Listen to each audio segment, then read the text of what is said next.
Hello, everyone. I'm Scott Lauber from the Philadelphia Inquirer, and I'm joined today by Alex Coffey, our new Phillies beat writer. Alex, the lockout is now entering its third month.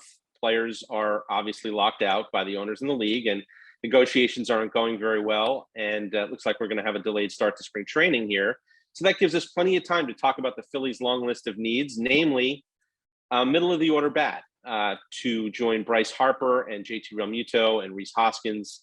That was one of their priorities going into the offseason. It will be one of their priorities when the lockout ends. And one of the players, one of the free agents who they were most engaged with prior to the lockout is Kyle Schwarber. They were very, very interested in signing Schwarber. He did not want to move prior to the lockout because his market might change once the lockout ends.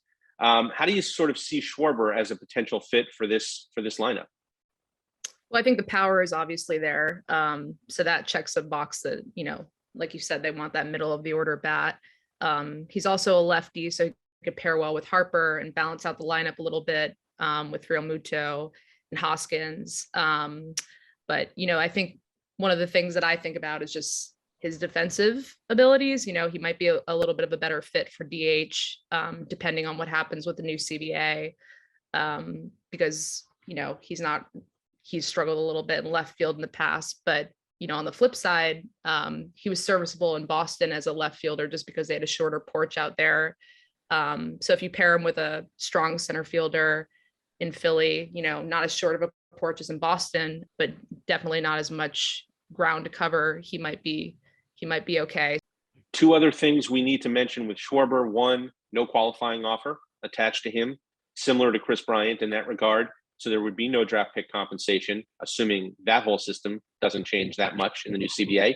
And a relationship with Kevin Long, the new hitting coach. They worked together for the first half of last year with the Nationals. And judging by the way Kevin Long talks about Kyle Schwarber, you'd think that they'd worked together for a lot longer than that.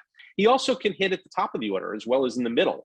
He was very good as a leadoff hitter last year for the Nationals. So a lot of different ways that he fits. And I think pretty understandable that he might have been their number one sort of priority for that spot heading into the lockout. Yeah, definitely. And I think, if you pair him with Long again, he's only going to grow.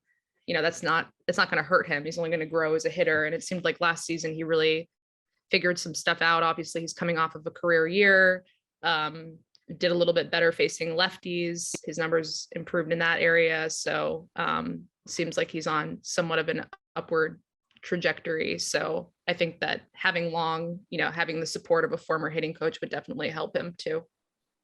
So when the lockout ends, we will be on Schwarber watch as we were before the lockout started.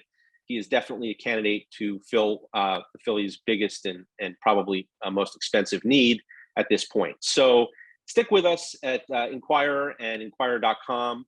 Check out our stories and our videos, and we will have everything you need to know as this lockout drags on and spring training hopefully draws near. So for Alex Coffey, I'm Scott Lauber. Thanks for joining us.